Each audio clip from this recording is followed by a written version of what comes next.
Vamos a conversar sobre las propiedades coligativas de las disoluciones. Mucho ojo, estas son propiedades de disoluciones, ¿ok? Y aquí está la lista de objetivos relacionados, dice describir las propiedades constitutivas, y lo que sigue es pues las propiedades coligativas. Lo principal aquí es tener claro cuál es la diferencia entre estas. Obtener el valor de Van Hoff, el factor de Van Hoff para solutos iónicos o no iónicos, ¿verdad? Moleculares pueden ser. También hay que explicar con ayuda de la ley de Raoult la disminución en la presión de vapor. Después, tanto para disoluciones electrolíticas como no electrolíticas, es decir, usar el factor de Van Hoff ahí.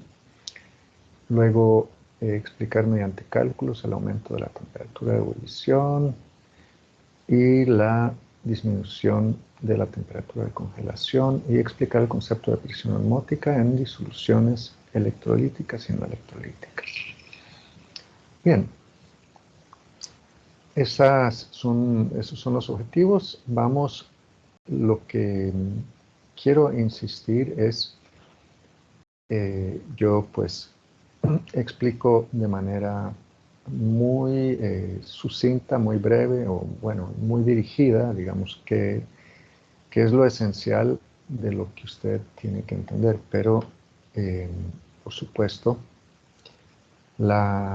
sigue siempre vigente la recomendación de que por favor vaya y estudie de un texto. Todos los textos tienen este tema de manera muy breve, muy clara. Este es alguno de todos los libros que les recomendé descargar de la red, y entonces ahí está esta información explicada de una manera muy clara, ¿no? Es sumamente breve, y entonces no le va a costar nada, y aquí usted va a ver muchos detalles que yo no le voy a explicar, ¿ok? Bueno, vamos a la presentación.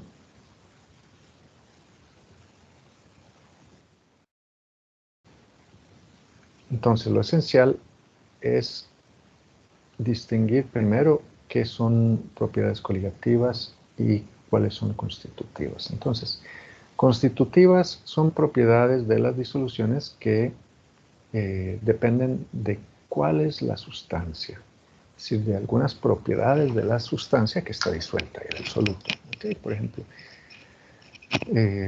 hay muchas, ¿no? El sabor de la sustancia, por ejemplo, el sabor de la disolución, ¿no? Si usted tiene sal como soluto o si tiene azúcar, pues son situaciones muy diferentes. Si tiene jugo de limón o si tiene, en fin, cada sustancia da un sabor diferente. Una disolución de azúcar, por ejemplo, no va a tener mayor conductividad, pero si la hace de sal, entonces sí va a hacerse conductiva eléctricamente. El color también, la densidad de la disolución, la acidez, en fin, hay una serie de propiedades que se llaman constitutivas, que dependen de la identidad de la sustancia. Y las coligativas no. Las coligativas dependen de cuántas partículas están en esa disolución. ¿Ok? Entonces es muy diferente. Ya ahorita vamos a ver un poquito más el tema de las partículas, pero estas son 4 propiedades coligativas. ¿Okay? Presión de vapor, temperatura de ebullición, son 2 que pues, de hecho están bastante relacionadas. Temperatura de fusión, la temperatura de ebullición, pues cuando hierve, ¿verdad? Algo de fusión cuando se congela, y la presión osmótica. Esas dependen de la concentración del soluto. No importa cuál soluto. De hecho, dependen de la concentración de partículas del soluto. ¿Okay? no importa realmente cuál soluto sea. Entonces,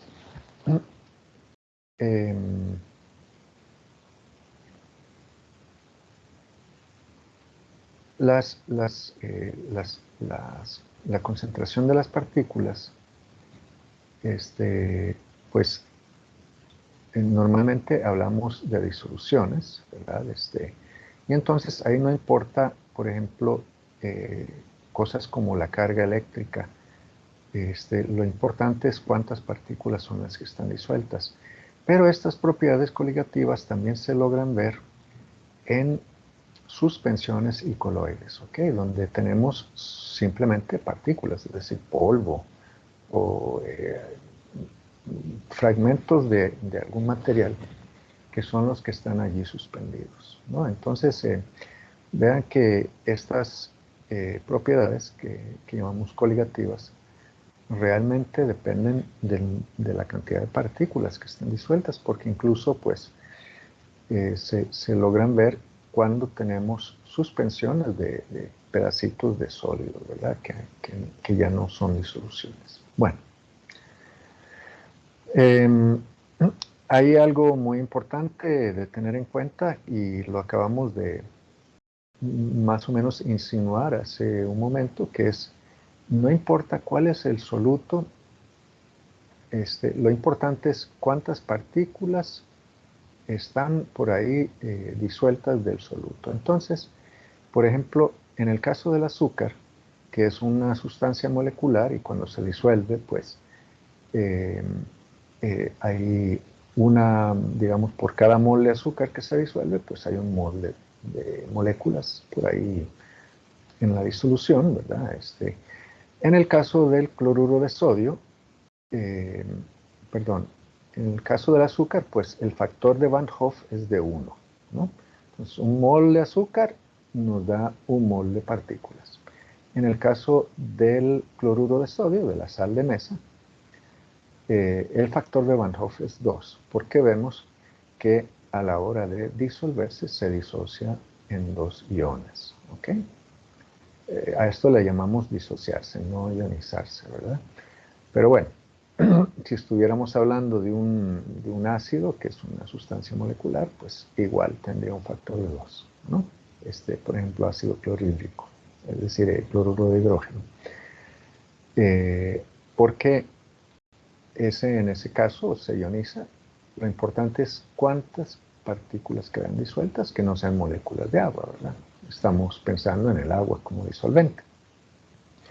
En el caso del cloruro de calcio, vemos que pues queda un ion calcio y 2 iones cloruro, entonces el factor de Van Hoff es 3. En el caso, por ejemplo, del sulfato de aluminio, vemos que al disociarse, pues quedan 2 iones aluminio más 3 de sulfato, entonces 2 más 3 da 5, ¿no?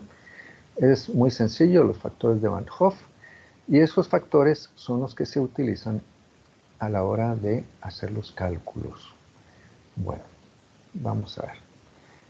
Ahora vamos a ver qué son esas propiedades, ¿no? Es decir, solamente las mencionamos, pero no dijimos exactamente qué son. La presión de vapor, ¿qué es? Bueno, es la presión del gas, del líquido, a la temperatura X. Por ejemplo, el agua tiene una presión de vapor de agua encima del agua, que es una función de la temperatura. Si subimos la temperatura hasta 100 grados Celsius, pues entonces la presión del gas de agua, o sea, del vapor de agua, va a ser una atmósfera, y por eso es que hierve a 100 grados Celsius, ¿no? Esa es la presión de vapor. La temperatura de ebullición es la temperatura a la que hierve ese líquido. Entonces, es diferente, ¿verdad? En este caso estamos hablando de temperatura, antes estábamos hablando de presión de vapor. Entonces, a una atmósfera de presión, la temperatura a la que hierve el agua son 100 grados Celsius, ¿verdad? O sea, 373 grados Kelvin.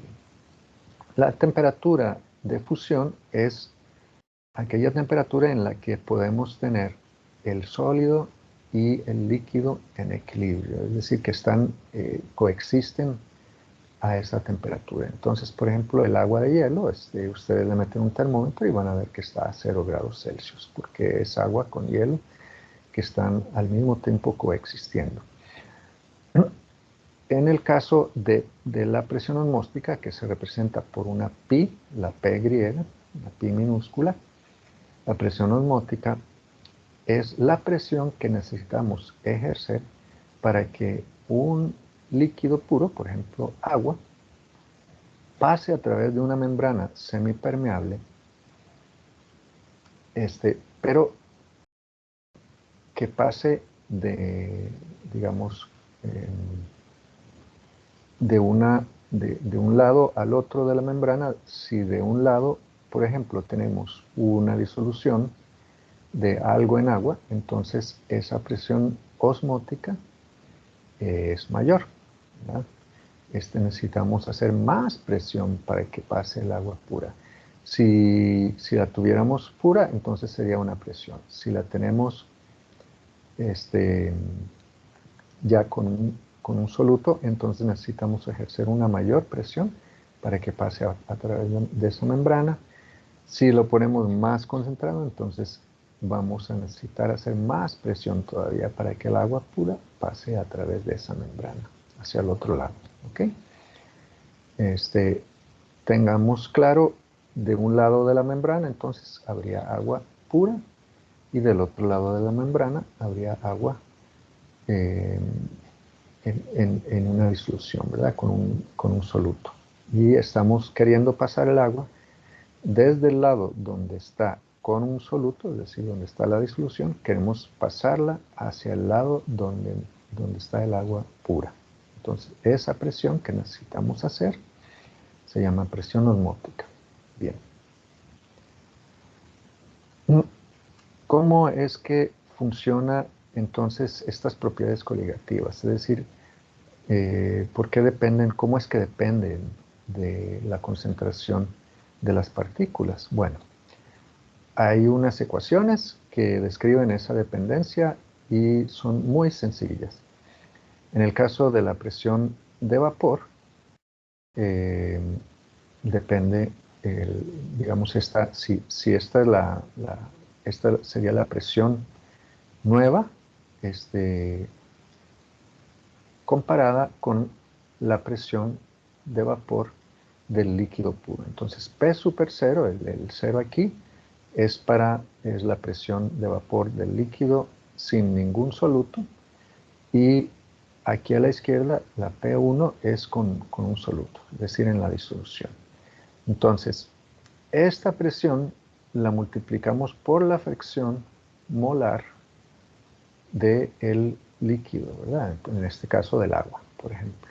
Entonces, esa presión de vapor nueva va a ser igual a la fracción molar del agua multiplicada por la presión original. Entonces, bueno, vamos a ir a un ejemplo en la pizarra. Supongamos que tenemos, vamos a ver, ¿dónde está la pizarra?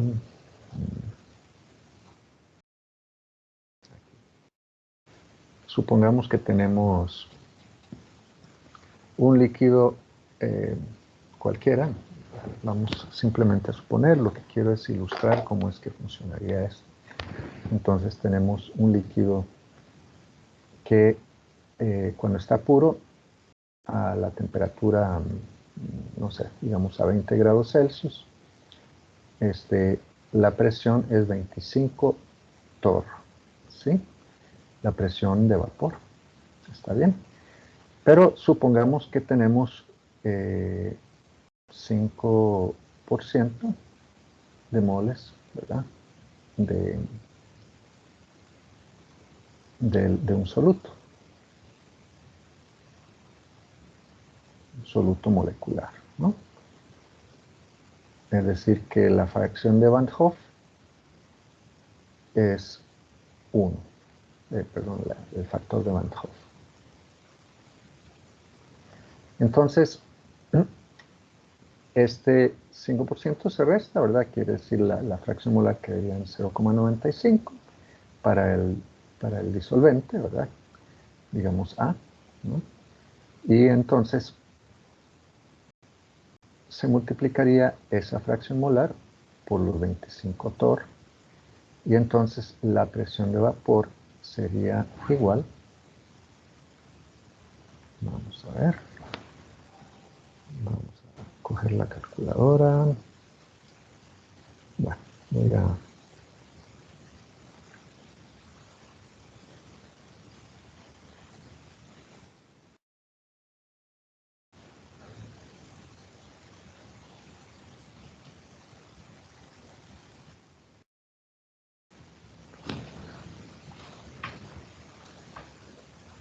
voy a hacerlo con el teléfono.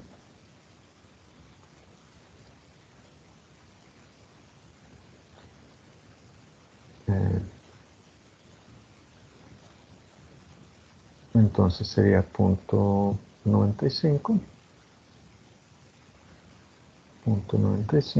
por 25 torr, y eso nos da 23,75. 23,75 torr.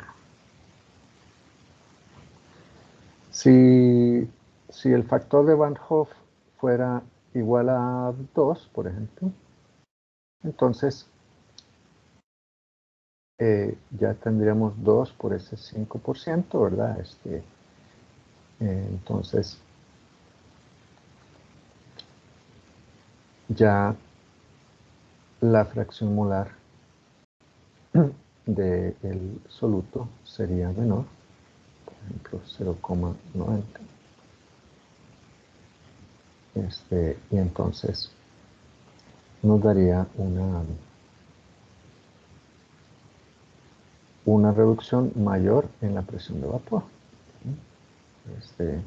Entonces supongamos 0,90 por 25 torr igual a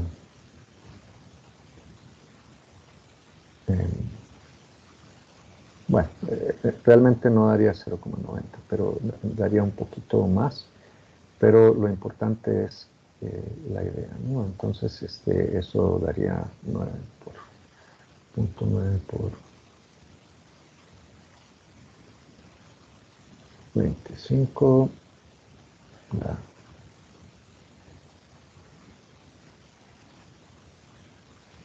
22,5.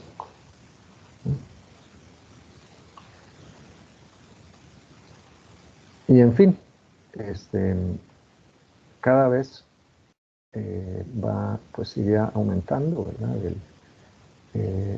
El número de moles de partículas de soluto iría disminuyendo, entonces la fracción molar del disolvente, y entonces eso hay que calcularlo. Por ejemplo, si tuviéramos 5 moles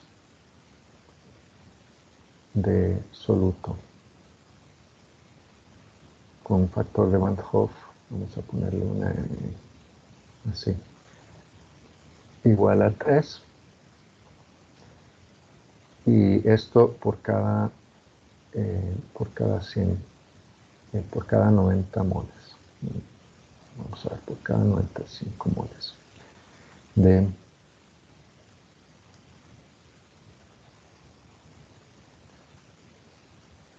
disolvente. Entonces, en total, pues esto nos sumaría 110 moles, ¿no? En total, ¿verdad? Y entonces, la fracción molar del disolvente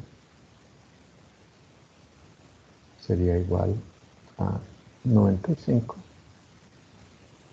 entre 110, que eso es igual a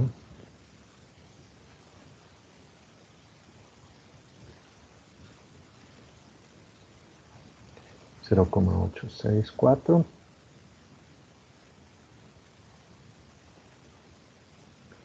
Entonces la presión de vapor, pues, en esas condiciones sería 25 por 0,864. Entonces,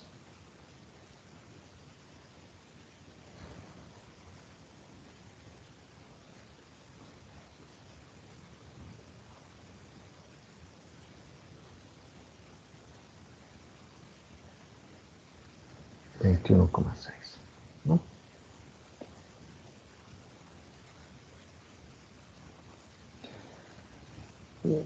Es importante que estas propiedades se usan para otras cosas, ¿no? Entonces, a veces queremos saber cuál es la masa molar de un soluto, entonces podemos usar estas propiedades, los cambios en estas propiedades para calcular, por ejemplo, la masa molar o el factor de Van Hoff, o en fin. Vamos a volver a la presentación. Entonces, eso es lo que corresponde a la presión de vapor. Para el caso de la temperatura de ebullición y la temperatura de fusión, lo que ocurre es, hay un cambio. Y entonces ese cambio es igual a una constante multiplicada por la concentración molal. ¿Okay? La concentración en moles entre litro, entre kilogramo de disolvente. ¿Okay? Entonces, esa constante le llamamos la constante de ebullición. A la otra le llamamos la constante crioscópica, la de la temperatura de fusión. KF le llamamos constante crioscópica. A veces también a esta de ebullición se le llama KB. La cosa es que entonces estos cambios en estas temperaturas se pueden calcular. En el caso de la temperatura de ebullición, la temperatura de ebullición sube. ¿Okay? Muy importante. La temperatura de ebullición aumenta, mientras que en el caso de la temperatura de fusión, esta disminuye. ¿Okay? Entonces, supongamos un caso donde vamos otra vez a hacer, ¿cómo es que se? Digamos que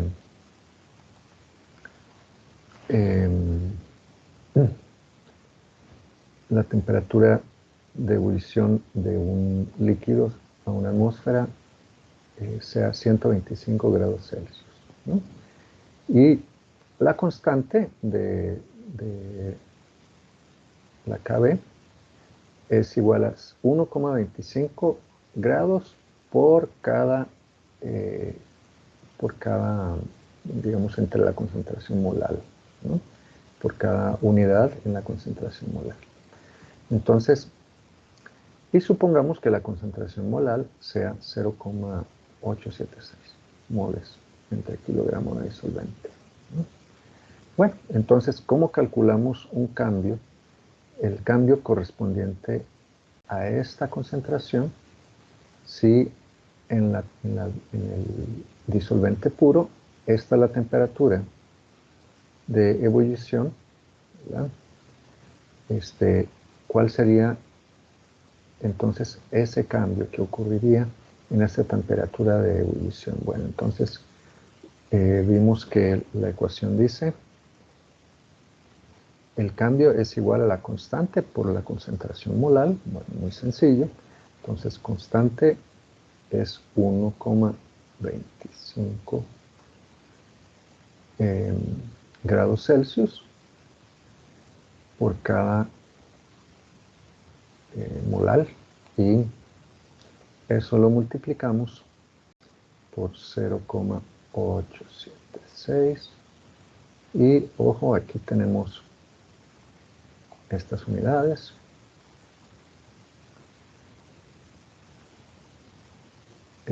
Entonces, estas son las mismas unidades que estas, ¿verdad?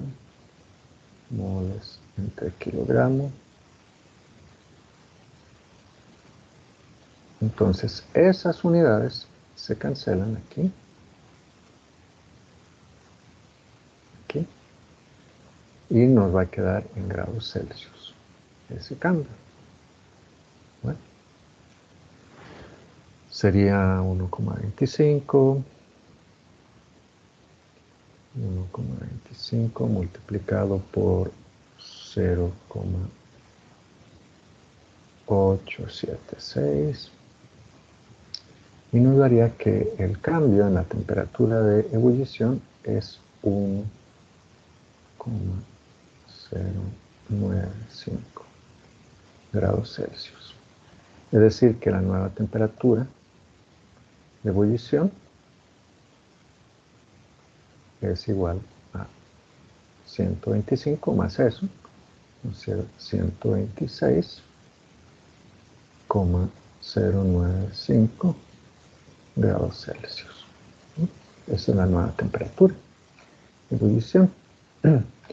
Bueno, hay una variedad de otros cálculos. Eso, por favor, verlo en el libro de texto y hacer ejercicios, ¿verdad? Hay toda una variedad de ejemplos, hay que resolver ejemplos. Vean, aquí siempre los libros de texto tienen ejemplos para resolver. Vean estos ejercicios, ¿verdad? Y al final del capítulo siempre hay ejercicios. Entonces, por favor, cumpla lo que le toca a usted, el trabajo que le toca a usted para aprender esto y pues hay que hacer ejercicios, ¿no? Aquí hay una muy buena explicación. Siempre en los libros de texto hay explicaciones muy bonitas de cosas que yo no les voy a explicar. Para eso, pues, no nos alcanza el tiempo. Entonces, por favor, vaya y estudie de un buen libro de texto para entender bien este tema. ¿Okay?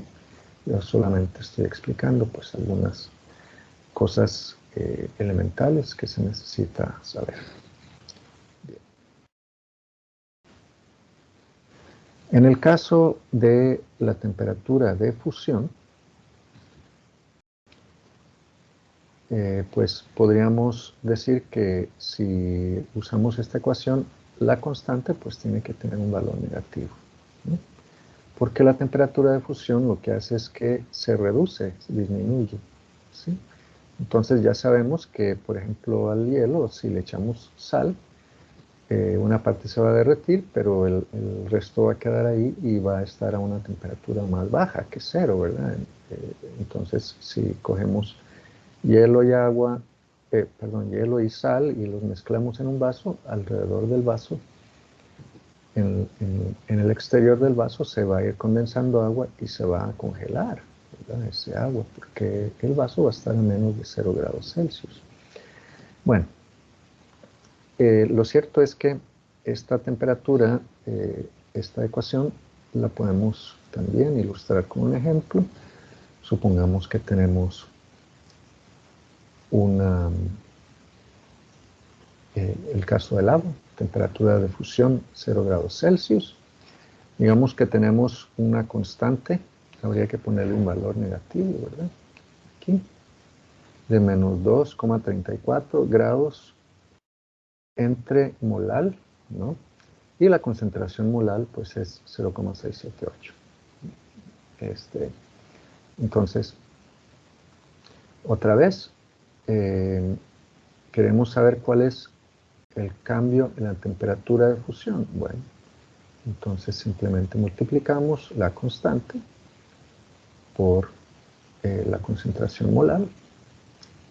A veces se pone así simplemente, ¿no? Pero es que esta M también significa masa. Entonces, yo prefiero poner C sub M, ¿no? Que sería igual a menos 2,34 grados Celsius entre moles por kilogramo, entre kilogramo. Y esto lo multiplicamos por 0,678 moles por kilogramo de agua, ¿ok? Que es la concentración molar. Igual se cancelan la concentración, ¿verdad? Y nos quedan grados Celsius, y entonces este cambio en la temperatura de fusión va a quedar en grados Celsius.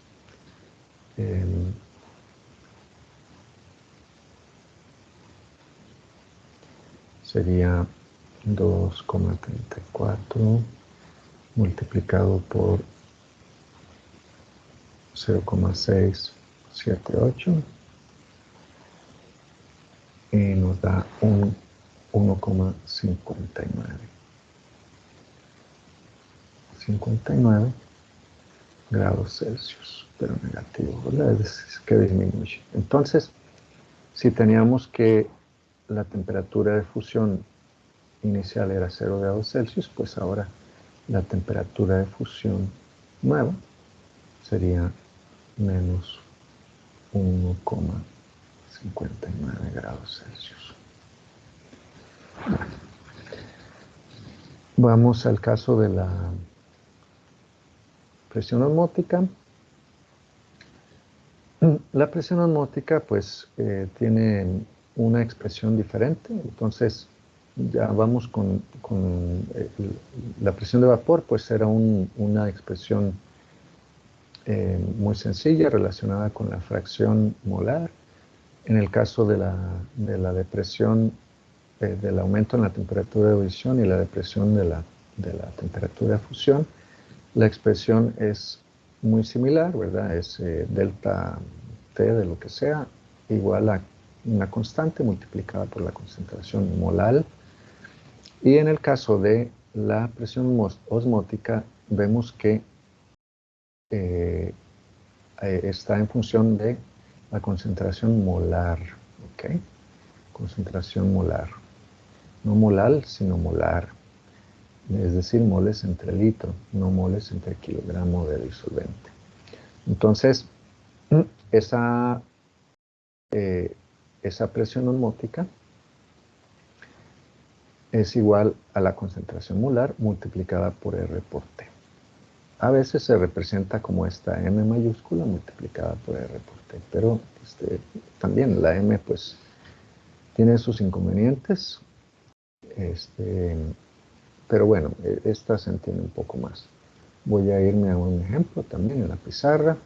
Entonces, si tenemos que la concentración molar es 0,234 moles entre litro y que la R, vamos a coger un valor de R que esté con unas unidades que nos resulten prácticas, ¿verdad? Entonces, escogemos el valor de R donde tenemos unidades que coincidan con las que tenemos aquí, ¿no? ¿Verdad? Kelvin.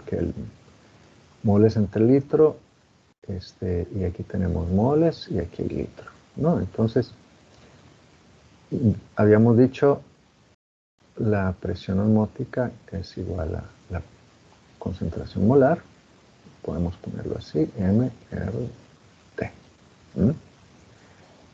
Y tenemos que la concentración molar es 0,234 moles por litro y la R es 0,0826 litros atmósferas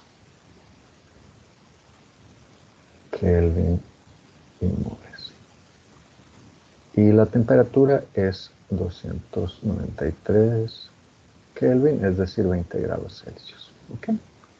Bueno, entonces, lo primero pues es ir cancelando unidades, que aquí vemos moles, moles, litros, litros.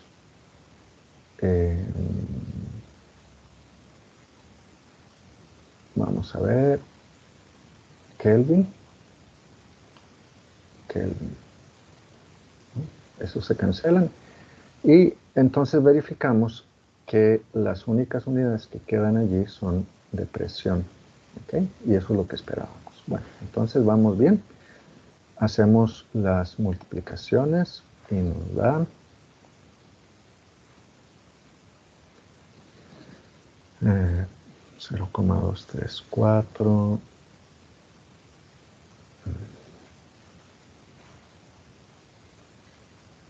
por 0,08206